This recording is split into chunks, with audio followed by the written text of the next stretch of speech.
এই ছাগলের বাচ্চার ক্ষেত্রে ১০টা জিনিস নিয়ে আলোচনা করব। এই ১০টা আমি নিজে আমার অভিজ্ঞতা দিয়ে পাইছি, আর বিভিন্ন ভিডিও দেখছি, বিভিন্ন খামারিগো কথাবার্তা শুনছি, ওই সবারই সেম। প্রিয় ভাই বোন বন্ধুরা, আসসালামু আলাইকুম। কেমন আছেন সবাই? আজকে আমি আপনাদের সামনে আইছি এই ছাগলের বাচ্চা লইয়া ২-৩টা কথা কম। আসলে যে যে ধরনের ফার্মিংই করে, এদের মূল কাঙ্ক্ষিত জায়গা হইল কিন্তু এই বাচ্চা। এটা ছাগলের বাচ্চা হইতে পারে, গরুর বাচ্চা হইতে পারে, অথবা ভেড়ার বাচ্চা হইতে পারে। এটা কোনো ম্যাটার করে না। তো সাধারণত এই ছাগলের বাচ্চার যত প্রবলেম হয়, এগুলো ১ থেকে ২ মাসের মধ্যেই হয়।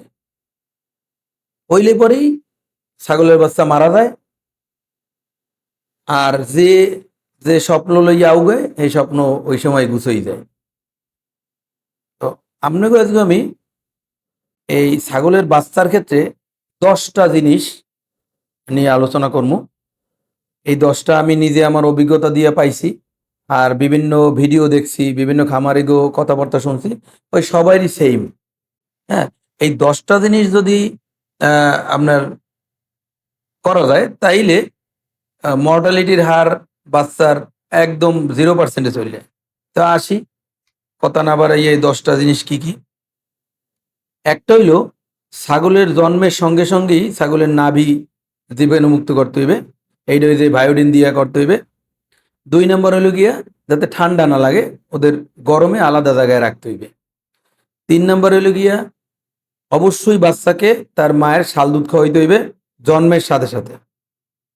আচ্ছা, এরপর হইল পরিবেশটা পরিষ্কার রাখতে হইবে। ও যে জায়গা থাকবে, জায়গাটা অবশ্যই নিট অ্যান্ড ক্লিন থাকতে হইবে। আর পরে হইল গিয়া, সময় মতো টিকা আর কৃমিনাশক করাইতে হইবে। আচ্ছা, তারপর হইল যে মায়ের দুধ খাওয়ানোর সময় ঠিক রাখতে হইবে। যে যদি সকালে খাওয়াই সকালেই, বিকেলে খাওয়াইলে বিকেলে, দুপুরে খাওয়াইলে টাইমটা ঠিক রাখতে হইবে।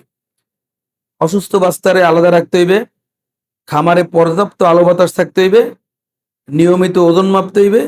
এবং যেটা করতে হইবে, এটা ভালোবাসা দিতে হইবে। ছাগল পালতে হইলে মাথা রাখতে হইবে বরফের মতো। ওরা যে একাম কুকাম করে, এতে মাথা ঠিক থাকে না। তারপরও মাথা ঠান্ডা রেখে ওগো ভালোবাসা দেবেন। ওরা আশ্বস্ত হইবে, খাবার খাইবে, সুস্থ থাকবে। প্রথম ৩টা মাস আপনারা যদি এইভাবে রাখেন, ইনশাআল্লাহ আপনার খামার দিনকে দিন আরো বড় হবে।